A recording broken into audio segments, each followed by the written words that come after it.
광야라고 하는 말을 미드바르라고 합니다. 광야, 미드바르라고 하는데 그 광야에 담긴 이 미드바르라고 하는 뜻은 하나님을 만나는 곳이라는 의미가 있습니다. 그러니까 광야의 뜻은 하나님을 만나는 곳이라는 그런 뜻이 담겨져 있죠. 하나님 밖에는 의지할 대상이 아무것도 없는 곳에서 사람들은 자연히 하나님께만 집중하게 되고 결국 그 광야에서 하나님을 만나고 하나님만 의존할 수밖에 없기 때문에 이 광야라고 하는 뜻이 하나님을 만나는 곳이라는 의미가 있습니다. 사무엘상 23장부터 또다시 다윗의 광야에 쫓기는 생활이 시작이 됩니다. 오늘 우리 다윗의 광야 생활을 통해서 우리가 무엇을 얻을 수가 있고 오늘날 광야는 우리에게 어떤 의미가 있는지를 한번 살펴보았으면 좋겠습니다. 먼저 1절에서 3절까지 어떤 일이 있었는지를 한번 살펴보기를 원합니다. 사람들이 다윗에게 전하여 이르되 보소서 블레셋 사람이 그 일날을 쳐서 그 타작마당을 탈취하더이다 하니 이에 다윗이 여호와께 묻자와 이르되 내가 가서 이 블레셋 사람들을 치리이까 여호와께서 다윗에게 이르시되 가서 블레셋 사람들을 치고 그 일날을 구원하라 하시니 다윗의 사람들이 그에게 이르되 보소서 우리가 유다에 있기도 두렵거든 하물며 그 일날에 가서 블레셋 사람들의 군대를 치는 일이니까 한지라 라고 말합니다.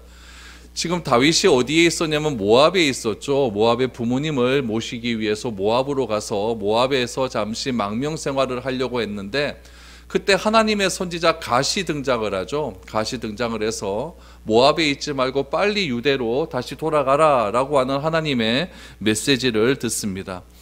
여러분, 유대 땅이라고 하는 것은 다윗의 입장에서 보면은 다윗의 고향도 유대 땅에 있고 또 하나님께서 명령하신 그 약속의 땅도 유대 땅이고 또 유대 땅이라고 하는 것은 자기 민족이 있는 곳이기 때문에 다윗은 당연히 유대 땅에 있는 것이 맞습니다. 그런데 또다시 한편으로 보면은 유대 땅으로 가면 위험한 인물이 있지 않습니까? 사울이라고 하는 존재가 있어서 사울이 계속해서 다윗을 쫓고 다윗을 죽이려고 하는 그런 마음이 있기 때문에 다윗이 유대 땅으로 가면 어려운 지경에 있어요. 다윗이 만약에 모압에 있었다라고 한다면 사울의 힘이 모압까지는 미치지 않거든요. 그래서 다윗이 생명이 보존될 수 있고 다윗이 더 모압이라고 하는 나라로부터 보호를 받을 수 있기 때문에 다윗의 개인적인 입장에서 보면은 모압에 있는 것이 맞습니다. 그런데 하나님이 선지자 갓을 통하여서 유대 땅으로 가라라고 하니까 어떻게 하겠습니까? 어쩔 수 없이 다윗이 또 유대 땅으로 들어가게 됩니다. 22장까지의 말씀이 바로 이런 말씀이고 유대 땅으로 돌아온 겁니다. 유대 땅으로 돌아와서 모래숲을 그곳에서 이제 다윗과 함께 했던 사람들과 이렇게 있는데 오늘 23장 1절 말씀에 보니까 다윗이 유대로 온 때가 언제였느냐? 추수할 때였다라고 이렇게 말을 하죠. 이스라엘은요, 여러분 추수가 어디가 잘 되냐면은 이스라엘 서쪽 해안지대가 굉장히 추수가 잘 됩니다. 왜냐하면 그쪽에 이제 평야가 있거든요. 이스라엘 중부 지역은 계속 산간 지방이고 평야는 어디에 많냐면은 지중해 연안 쪽에 이게 서쪽 지방에 이게 평야가 굉장히 많아요. 우리 잘 아는 샤론 뭐 이런 곳도 다 서쪽 해안 쪽에 다 있습니다. 그렇기 때문에 이 서쪽 해안 지역은 굉장히 곡물도 많고 밀도 많이 나고 그렇게 이스라엘에 곡물이 많이 나는 그런 지역이 서쪽 해안 지역이죠. 근데 이 서쪽 해안 지역에는 누가 살고 있느냐? 블레셋이라고 하는 사람들이 살고 있지 않습니까? 그런데 이 서쪽 해안 지역 블레셋 지역과 인근된 지역에 이 그일라라고 하는 지역이 있는데 이 그일라라고 하는 지역에서 열심히 농사를 지어서 추수를 이렇게 하면은 이 서쪽 해안 지역에 있는 블레셋 사람들이 맨날 와갖고 이 그일라 사람들이 추수해 놓은 이 곡물들을 다 뺏어 간단 말이죠. 그러니까 이 그일라 사람들이 굉장히 어려움을 겪는 일들이 아주 비일비재했습니다. 우리나라도 일본 사람들이 임진왜란 쳐들어오기 전에 보면 맨날 넘어와갖고 남쪽 해안에 있는 사람들을 괴롭히고 막 다 뺏어가고 막 여자들 잡아가고 이런 일들이 있지 않았습니까? 이 그일라 지역도 그런 일들이 일어났다라는 이야기죠. 추수 때에 다윗이 유대 땅으로 왔는데 어떤 사람이 다윗에게 와서 이야기하는 것이죠. 그일라 지역에 블레셋 사람들이 자꾸 쳐들어와서 이 그일라 사람들을 괴롭힙니다. 어떻게 하면 좋겠습니까? 라고 이렇게 이야기를 한 겁니다. 그자 다윗이 하나님께 기도를 하죠. 하나님 어떻게 하면 좋을까요? 라고 했더니 하나님께서 다윗에게 응답을 해주십니다. 그일라로 내려가라. 그일라를 내 손에서 구원시켜 주겠다라고 이렇게 하나님께서 말씀을 해 주셨습니다. 그럼 여러분 가만히 한번 생각을 해 보시죠. 한 민족이, 한 나라가 있는데 그 나라의 백성이 어려움에 처해 있어요. 그러면 그것을 누가 제일 먼저 알아듣고 그 어려움에 처한 백성들을 구원해 줘야 될까요? 왕입니다. 왕이 구원해 줘야 되는데 지금 사울 왕은 거기에는 관심 없는 겁니다. 사울 왕의 관심은 오로지 누구에게만 있냐면 다윗에게만 있는 것이죠. 어떻게 하면 저 다윗을 죽일 수 있을까? 다윗에게만 있는 것이고, 다윗의 입장에서 가만히 보면 다윗은 지금 지명 수배자 아닙니까? 직책도 없습니다. 아무것도 없고 힘도 없어요. 자신이 따라다니는 그 300명 사람들, 그 사람이 전부입니다. 그 사람과 무슨 싸움이 되겠습니까? 다윗은 도망자의 위치에 있었지만은 누구를 생각하고 있었냐면은 자신의 민족의 아픔을 생각하고 있었고, 사울은 나라를 다스리는 왕이었지만은 자신의 민족의 아픔보다는 자신의 마음속을, 자신의 자리를 빼앗고자 하는 오로지 다윗에게만 관심이 있었다라는 것을 우리는 알게 됩니다. 그래서 여러분, 이런 상황들을 우리가 가만히 생각을 해보면은 우리가 과연 어디에 관심을 가져야 되는가를 우리가 다시 한번 생각해 봐야 됩니다. 우리 주변에는 이렇게 어려움 당하는 이웃은 없는가라는 것들을 한번 생각해 보시고, 이 다윗과 같은 마음들이 우리 가운데 늘 언제나 있어야 된다는 이야기죠. 그러면 여러분, 다윗이 이제 하나님으로부터 응답을 받아서 우리가 그일라를 치러 갑시다 라고 이야기를 했어요. 그러면 다윗과 함께 있는 사람들이 하나님의 음성을 들었으니까 우리도 같이 갑시다 라고 하겠습니까? 아니면 반대하겠습니까? 이건 당연히 반대거든요. 왜 반대하냐면 이유는 분명합니다. 다윗이 그일라를 구원하기 위해서 군대를 이끌고 간다 그러면 그 소식이 누구에게 들리겠습니까? 사울에게 들림없이 정보가 전달이 되거든요. 그러면은 사울은 지금 눈을 켜고 지금 다윗을 잡으려고 현안이 되어 있는데, 다윗이 지금 그일라로 가갖고 전쟁한다라고 하는 소식이 사울에게 들리게 되면은 틀림없이 사울이 군대를 일으켜서 다윗을 죽이겠다고 쫓아오는 건 뻔한 일이니까 다윗과 함께한 사람들이 그것을 반대하는 것은 너무나 지극히 당연한 일입니다. 그래서 다윗에게 이야기하는 거죠. 우리 그일라로 가는 것 우리 다시 한번 생각해 보십시오 라고 이렇게 반대의 입장을 내겠습니다. 여러분, 이것은 다윗이 이상한 것이지 다윗과 함께해서 그일라로 가는 것을 반대하는 이 사람들이 이상한 것이 아니라는 것을 알아야 됩니다. 그런데 다윗이 이런 상황 속에서 어떤 결정을 하느냐? 다시 하나님께 기도를 하죠. 여러분 4절 5절 보십시오. 다윗이 기도를 합니다. 다윗이 여호와께 다시 묻자온대 여호와께서 대답하여 이르시되 일어나 그일라로 내려가라. 내가 블레셋 사람들을 내 손에 넘기리라 하신지라. 다윗과 그의 사람들이 그일라로 가서 블레셋 사람들과 싸워 그들을 크게 쳐서 죽이고 그들의 가축을 끌어오니라. 다윗이 이와 같이 그일라 주민을 구원하리라. 여러분, 그러면 지금 다윗의 지금 모임 이 공동체 속에서는 지금 갈등이 일어나는 거예요. 다윗은 가자 그러고 이 그일라 사람들 다윗과 함께하는 이 사람들은 가면 안 된다라고 이야기하는 거죠. 이 사이에 갈등이 일어났어요. 그러면은 다윗이 하나님께 왜 기도했을까? 이 이유를 알아야 된다는 이야기예요. 왜 기도했을까요? 다윗이 하나님께 다시 기도한 이유는 무엇이냐면은 순종하기 싫어서 기도한 게 아니에요. 하나님, 이 사람들이 다 이게 반대하는데 하나님 나 이거 못 가겠습니다. 하나님 다시 한번 생각해 보시죠. 이렇게 하려고 기도한 게 아니라는 이야기예요. 다윗이 하나님께 기도한 이유는 뭐냐면 순종하고 싶어서 기도한 거예요. 우리는 어떠냐면요, 하나님께 다시 질문하고 기도할 때는 왜 기도하느냐? 하나님의 뜻과 내 뜻이 다를 때 기도합니다. 하나님은 하지 말라고 하는데 나는 하고 싶거든요. 그러니까 하나님께 좀 고집을 좀 피고 싶은 거, 하나님 좀 그렇게 하지 마시고 제발 좀 허락해 주십시오. 또 반대의 경우도 있죠. 하나님은 하라고 하는데 내가 하기 싫은 거예요. 그러니까 어쩔 때면 이런 경우가 되면 난 기도 안 하는 거고, 또 기도 안 하면 또 좀 그러니까 하나님 저 요거는 좀 빼주십시오. 다음에 할게요. 이렇게 하려고 기도한다는 이야기죠. 그런데 이 다윗의 기도는 어떤 기도였냐면은 하나님의 뜻과 다윗과 함께하는 사람의 뜻이 다르기 때문에 기도한 거예요. 그래서 이 함께한 사람들도 하나님의 뜻에 순종하기 위해서 다시 기도했다는 이야기죠. 그러니까 오늘 본문 말씀의 이 4절 5절의 말씀 속에서 알 수 있는 사실은 무엇이냐면은 다윗은 순종하고 싶은 거예요. 그런데 함께한 사람들이 순종 못하겠다고 하니까 이 순종 못하겠다고 하는 이 사람 때문에 같이 기도하는 거죠. 이 사람의 설득들을, 함께한 사람들의 설득을 누가 하느냐? 사람이 하는 게 아니라 하나님의 메시지를 통해서 하게 된다라는 이야기죠. 우리 사람이 논리적으로 설명해봐야 얼마나 논리적으로 설명할 수가 있겠습니까? 사람을 설득해봐야 얼마나 더 설득할 수가 있겠습니까? 여러분, 다 사람이 생각이 있는데 사람 말 들으려 하겠습니까? 그런데 이 함께하는 사람들과 함께 같이 기도하는 거죠. 하나님 어떻게 할까요? 저는 순종하고 싶은데 이들이 순종 안 합니다. 어떻게 할까요?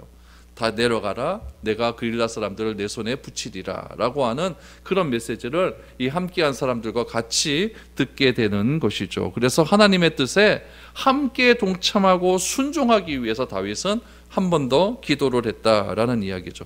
이렇게 한 번 더 기도할 수 있는 다윗의 이유는 무엇인가? 하나님이 누구신지 알기 때문에 그렇습니다. 하나님은 누구신지를 알았느냐? 다윗은 하나님은 변하지 않는 하나님이다.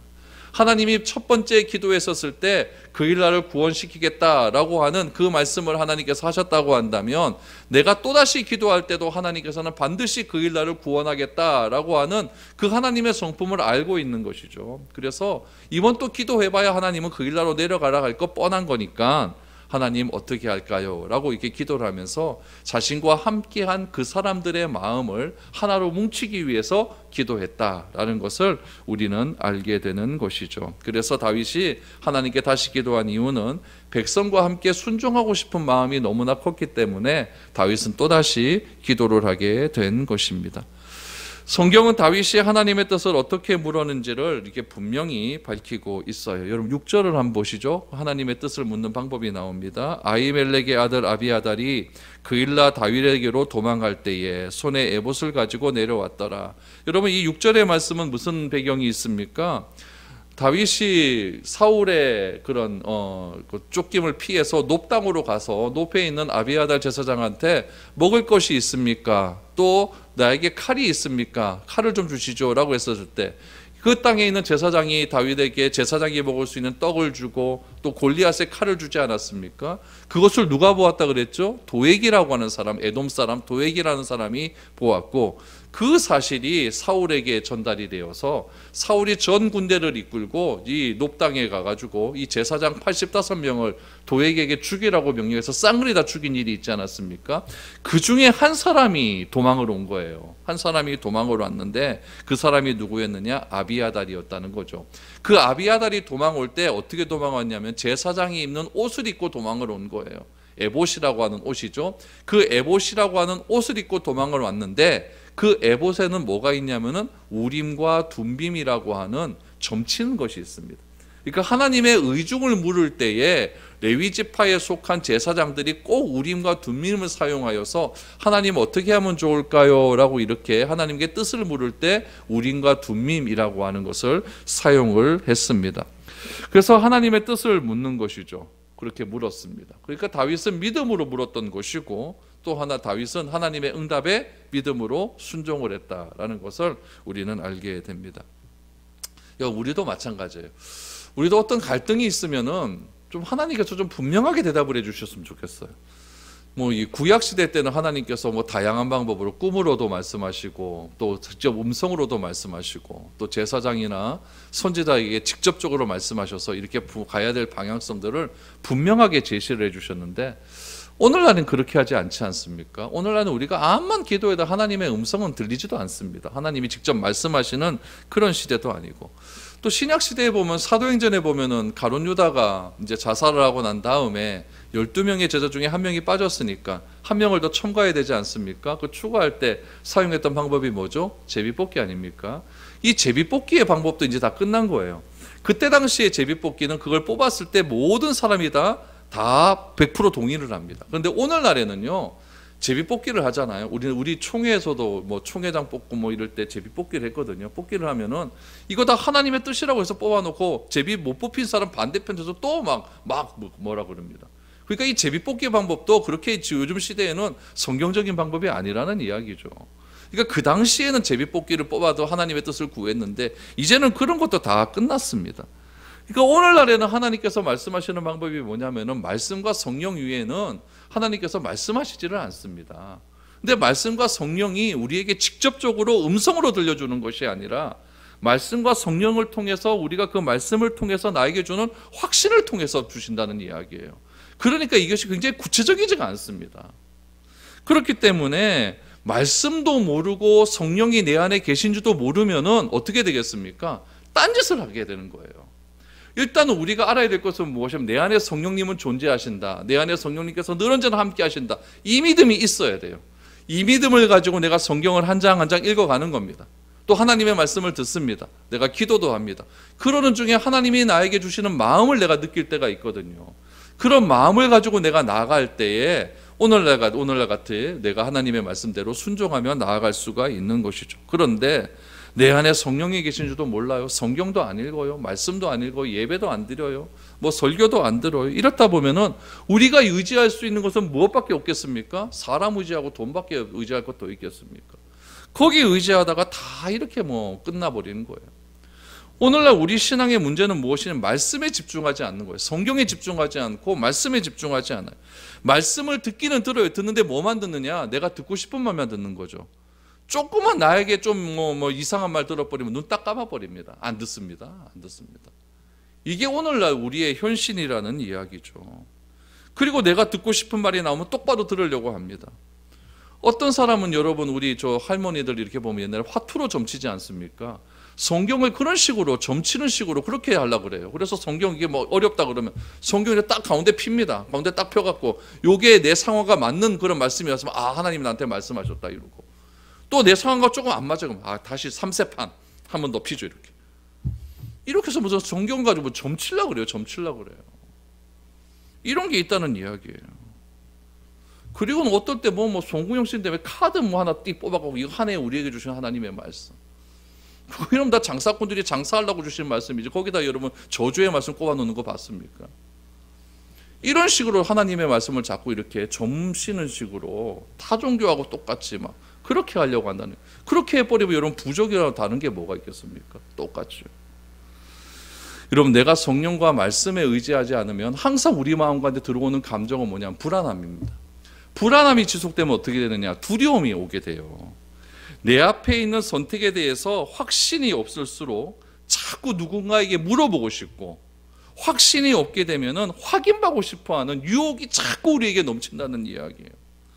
물론 교회에서 누구와 우리와 함께 할 수 있는 그런 성도들이 있고 우리 또 가족들에게 함께 기도 좀 해주십시오라고 이렇게 말할 수도 있고 교회가 있습니다. 그러나 하나님의 말씀보다 교회 밖에서 들려오는 소리에 자꾸 귀를 기울이다 보면은 여러분 어쩔 때 되면 그것에 위로가 되고 거기에 그 위로가 된다고 해서 그것에 마음이 빼앗기게 되면은 사탄은 여러분 귀신같이 그걸 알아챕니다.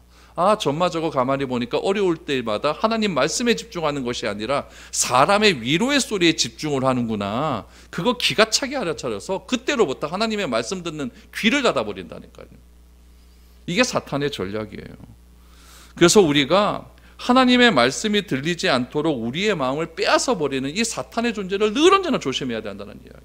그래서 항상 우리 마음 가운데 여러분 기억하십시오. 내 안에 틀림없이 성령이 있다.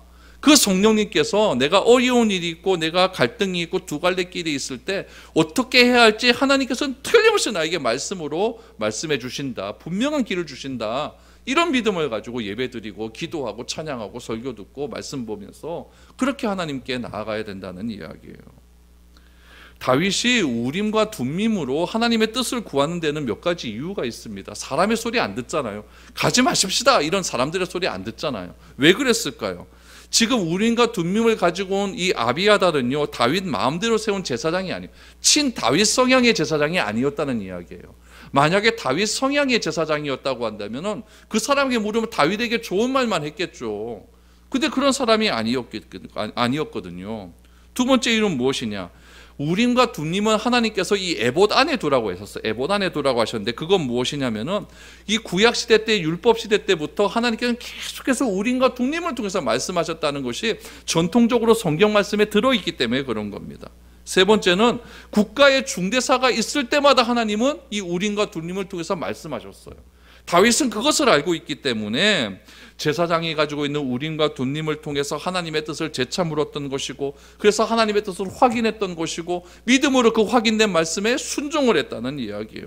그 순종했더니 어떻게 됩니까? 오늘 5절 말씀해 보니까 진짜 그일라 지방으로 가서 그일라 사람들을 구원했다라고 말하지 않습니까? 모든 가축들을 다 다시 회복시켰다. 그일라 사람들이 얼마나 좋았겠습니까? 왕도 안 해주는 일이 어느 날 갑자기 다윗이, 그 지명수배되어 있는 이 다윗이라고 하는 사람이 우리를 구원해 줬다. 얼마나 기쁘겠습니까? 이런 일을 누가 했느냐? 다윗이 했다라는 이야기죠. 아무런 지위나 직함이 없어. 더구나 지명수배자 아닙니까? 그러면 다윗 자기 몸 하나 건재하기도 힘든 그런 상황 속에서 다윗은 비록 한 마을 주민이지만 그를 지키기 위해서 하나님의 뜻을 묻고 말씀에 순종하고 회복하고 같이 함께한 사람들과 마음을 합하여서 그를 위해서 노력을 했다. 여러분, 이것은 왕이 해야 될 일인데 다윗 한 사람이 했다는 것은 굉장히 주는 의미가 크다는 이야기죠. 이럴 때부터 다윗은 지금 광야 생활을 하는 과정 속에서 지금 왕으로서의 훈련을 차근차근 밟아가고 있는 겁니다. 우리는 환경이 어려우면 어떻게 얘기하냐? 하나님, 요 환경 요거 해결되면 하나님 말씀에 순종할게요. 이런 말 굉장히 많이 합니다.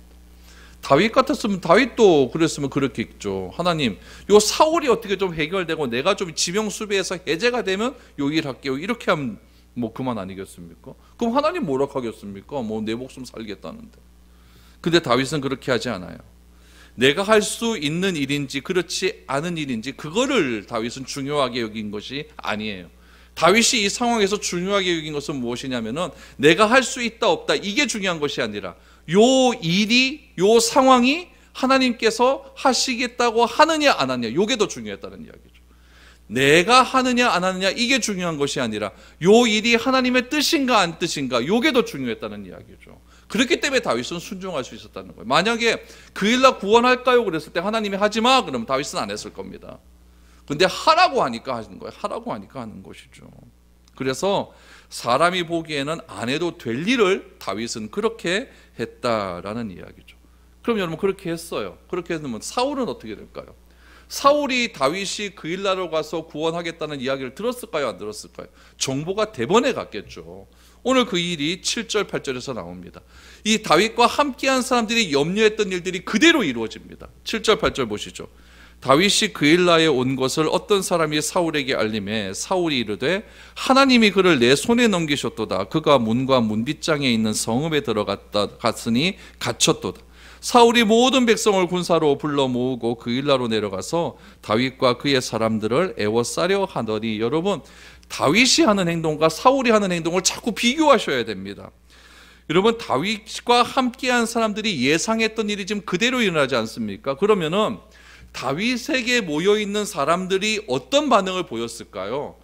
지금 승리를 거두었어요. 승리를 거두었다면은 그걸로 다 해결돼야 될 텐데, 여러분, 사람이 승리 거두었다고 해도 지금 나에게 위험이 상황이 오면 그 승리는 다 날아갑니다. 다윗 보십시오. 이거 온다고 하지 않았습니까? 이런 불평과 불만들이 막 일어나는 거예요. 사울은 어떠하고 있습니까? 사울은요, 여러분, 요즘같이 초고속 인터넷 시대는요, 뭐 인터넷 하나면 다 정보가 가지만은 그 당시에 정보가 사울에게 이렇게 빨리 들어갔다? 여러분, 누군가 첩자가 있었다는 이야기죠. 그때 사울의 반응을 보십시오. 여러분, 7절이 중요합니다. 뭐라고 이야기하느냐? 하나님이 그를 내 손에 넘기셨도다 라고 말을 합니다. 사울의 입에서 누가 나와요? 하나님이 나와요. 사울의 입에서 다윗을 잡을 수 있도록 하나님께서 도와주셨다, 이런 뜻 아니겠습니까? 지금 사울의 상황은 어떠냐? 사울에게 기름을 부었던 사무엘과의 관계도 끝났어요. 다시 만날 수 없는 관계가 되었습니다. 제사장 아히멜렉이 다윗을 도왔다라고 하는 그 이유 하나로 제사장 여러분 75명을 한 번에 죽인 사람이 사울입니다. 그런 사람 입에서 누가 나옵니까? 하나님이 나와요. 하나님이 나와요. 여러분, 하나님을 떠난 자들이 걸핏하면 하나님의 이름을 올리는 그런 시대가 왔습니다. 여러분, 이번 주에 넷플릭스에서요 드라마가 하나 개봉이 됐어요. 나는 신이다. 보셨는지 모르겠는데 저 그거 보고 막 와 진짜 놀랐어요. 정명석이라는 사람 있죠? JMS. 그 사람의 실체가 완전히 드러났습니다. 완전히 드러났어요. 여성도들을요 완전히 강간하고 10,000명의 여성 정도를 건드렸어요. 10,000명의 여성 여자들을요, 젊은 애들을, 고등학생 애들, 뭐 대학생 애들을, 그거를 완전히 다 공개를 해버렸습니다. 이번에 공개를 했는데, 이 정명석이라는 사람이 뭘 갖고 얘기하는지 아십니까? 그 사람 되게 못생겼어요. 키도 조그매요. 학력은 국조림, 초조림에 초등학교밖에 안 나왔어요. 볼품 하나도 없거든요. 그런 사람이 어떻게 그 자기한테 다 몸 주고 재산 주고 한 사람이 다 어디 출신? 다 서울대, 연고대 출신들이에요. 그런 사람들이 어떻게 꼬셨는지 아십니까? 하나님이라고 하는 이름으로 꼬셨어요. 예수님이 말구유에서 나오지 않았느냐? 예수님이 천한 곳에서 나오지 않았느냐? 그렇기 때문에 나도 이렇다라고 말하니까 사람들에게 있어서 이 정명석이라는 사람이 자기가 형편, 환경이 안 좋고 스펙이 안 좋은 게 더 우상화되어 버리는 거죠. 그런 사람이 하나님의 이름을 막 들먹이기 시작하는 겁니다. 그래서 지금 얼마나 지금 난리가 났는지 모릅니다. 검찰총장이 이 사람 똑바로 조사하라고 하면서 지시를 내렸어요, 이번에. 세상이 이렇게 돌아가요. 하나님을 모르는 사람이 하나님의 이름을 들먹이면서 하나님이 나와 함께 하신다라고 하는 시대가 오늘날 우리가 살아가는 그런 시대 아닙니까? 사울이 다윗을 죽이겠다고 하나님이 나와 함께 하셔서 다윗을 지금 어디에다가 문빗장 가운데 묶어 놓았다, 이렇게 말을 하지 않습니까? 그러면서 그일라 사람들이 고통당하고 어려울 때는 말 한마디 안 하는 사람이 다윗 죽이겠다고 온 백성을 일으켜버립니다. 오늘 나오잖아요. 온 백성을 일으켜버린다. 그래서 군대를 조용해서 그일라로 내려가는 그런 일들이 일어나게 됩니다. 사울이 그일라로 다윗을 잡기 위하여서 군대를 일으켜 내려갔다라고 하는 이 소식이 다윗에게 들립니다. 다윗은 또 어떻게 했을까요? 또 기도하겠죠. 또 기도를 하는데 이번에는 하나님께 2가지를 놓고 기도합니다. 그 2가지의 기도 제목이 9절에서 12절까지 나와요. 첫 번째 기도 제목은 뭐였냐면은, 하나님, 그일라 사람들이 나를 사울에게 넘겨주겠습니까? 안 주겠습니까? 요거를 이야기하는 거예요. 또 하나는, 그렇다면 하나님, 내가 이거 사울의 손에서 내가 벗어나겠습니까? 안 벗어날 수 있겠습니까? 요 2가지 제목을 놓고 하나님께 간절히 기도하는 거예요. 오늘 이 9절에서 12절 말씀인데 한번 보시기를 바랍니다. 11절 말씀을 한번 보시죠. 그일라 사람들이 나를 그의 손에 넘기겠나이까? 주의 종이 들은 대로 사울이 내려오겠나이까? 이스라엘의 하나님 여호와여, 원하건대 주의 종에게 일러 주옵소서 하니 여호와께서 이르시되 그가 내려오리라 하신지라. 다윗이 이르되 그일라 사람들이 나와 내 사람들을 사울의 손에 넘기겠나이까 하니 여호와께서 이르시되 그들이 너를 넘기리라 하시니라. 여기서 여러분 우리가 주목해야 될 것이 무엇이면 그일라 사람들입니다. 이 그일라 사람들이라고 지칭하는 이 대명사는 뭐냐면은 그일라 마을의 지도자들이에요. 여러분, 그일라 사람들은 다윗 때문에 목숨을 구한 사람 아닙니까? 근데 다윗이 기도를 어떻게 하냐? 그일라 사람들이 나를 사울의 손에 넘기겠습니까? 라고 했더니 하나님의 메시지가 뭐예요? 넘길 것이다. 배신한다는 이야기예요. 배신한다는 이야기. 여러분, 이런 일이 세상에는 일어난다는 이야기. 내가 이 어떤 사람에게 은혜를 베풀어 줬는데 이 사람이 나를 배신한다는 이야기죠. 여러분, 우리 사람들한테 배신 많이 당해봤잖아요. 나도 배신했고 배신도 당하고 배신도 하는 세상이 오늘날 우리가 살아가는 그런 시대라는 이야기예요. 그들이 다윗을 배신하는 거예요. 이때 다윗의 심정이 어떻겠습니까? 이건 미치는 거죠. 미치는 거죠. 사울이 내려오겠습니까? 라고 물었더니 내려온다. 이거 내려온다. 그러면 하나님께서는 대책을 마련해 주셔야 될 것 아닙니까? 내려오면 어떻게 하겠습니까? 이 얘기는 안 해주세요. 이 얘기는 안 해주세요. 그러니까 다윗의 심정은요 굉장히 힘듭니다. 이때 다윗이 어떻게 하느냐? 아무 말 하지 않고 그일라 지방을 떠납니다. 그리고 다윗이 시를 하나 쓰는데 시편 146편 3절에서 5절 말씀을 한번 보시죠. 시인은 이렇게 이야기합니다. 귀인들을 의지하지 말며 도울 힘이 없는 인생도 의지하지 말지니 그의 호흡이 끊어지면 흙으로 돌아가서 그 날에 그의 생각이 소멸하리로다. 야곱의 하나님을 자기의 도움으로 삼으며 여호와 자기 하나님에게 자기 소망을 두는 자는 복이 있도다. 왜 사람을 의지하지 말아야 될까요? 흙으로 돌아가는 유한한 인생이기 때문에 그 사람이 나를 끝까지 책임 못 져준다는 이야기예요. 그러므로 우리가 야곱의 하나님을 의지하면은 그 야곱의 하나님을 의지하는 그 사람은 어떻게 된다? 복을 받는 자다. 그게 사람의 복이 있는 자다라고 이야기를 하고 있습니다. 특별히 3절 말에 귀인들을 의지하지 말래요. 권력 있는 자, 힘 있는 자 이런 사람들을 의지하지 말고 도울이 없는 인생도 의지하지 말고 오직 여호와 하나님을 의지하며 살아가는 자가 복이 있다라고 말을 하고 있습니다. 저는 여러분들이 여호와 하나님께 우리 모든 것을 의지할 수 있는 그런 인생이 되었으면 좋겠습니다. 마지막 요 13절 14절 보시죠. 다윗과 그의 사람 600명 가량이 일어나 그일라를 떠나 갈 수 있는 곳으로 갔더니 다윗이 그일라에서 피한 것을 어떤 사람이 사울에게 말하며 사울이 가기를 그치니라. 다윗이 광야의 요새에도 있었고 또 십광야 산골에도 머물렀으므로 사울이 매일 찾되 하나님이 그를 그의 손에 넘기지 아니하니라. 여러분 13절 말씀해 보니까 그일라를 떠나서 갈 수 있는 곳으로 갔더니 라고 말합니다. 여러분 우리는 떠날 때 항상 어떻게 떠나요? 목적지를 두고 떠납니다. 그래야 안전해요. 그런데 그일라를 떠나 갈 수 있는 곳으로 갔다라는 것은 정처 없이 떠나다녔다는 얘기예요. 어디로 가겠습니까? 다윗이요. 사울이 쫓고 있는데 어디로 갈 수 있겠습니까? 그래서 14절에 보니까 광야에 요새도 있었고 십광야 산골에도 머물러 있었고 광야를 이리저리 막 헤매며 그렇게 다녔지만은 사울이 매일같이 다윗을 찾았지만은 하나님께서 다윗을 보호하셨다라고 오늘 본문의 말씀이 마무리가 됩니다. 여러분 오늘날 우리가 살아가는 우리들의 마음 가운데는 항상 성령이 존재하시고 그 성령을 통해서 우리가 말씀을 읽어나갈 때에 우리에게 꼭 필요한 메시지를 주실 줄 믿습니다. 다윗 시대 때는 구약 시대 때는 하나님께서 직접 말씀하셔서 그렇게 하나님의 뜻을 구하며 다녔지만 오늘 우리가 살아가는 이 시대에는 이 성경 말씀을 통하여 구약 시대 때 역사하셨던 그 변함없는 하나님은 오늘 우리에게도 동일하게 역사하신다고 하는 그 믿음을 가지고 우리가 한 걸음 한 걸음 그렇게 나가야 될 것입니다. 그래서 우리의 삶들 속에서 항상 하나님을 의지하고 하나님의 뜻은 항상 넓은 길에 있는 것이 아니라 좁은 길에 있다는 그 사실을 기억하시고 우리가 하나님 앞에서 하나님의 뜻에 맞는 그런 삶을 살아갈 수 있는 저와 여러분들이 되었으면 좋겠습니다. 그것이 믿는 자의 삶이고 그것이 그리스도인의 삶의 걸음이라는 사실을 기억하시고 오늘 하루도 또 우리 남은 우리의 인생도 그렇게 하나님의 뜻을 쫓아 살아갈 수 있는 저와 여러분들이 될 수 있기를 축복드립니다.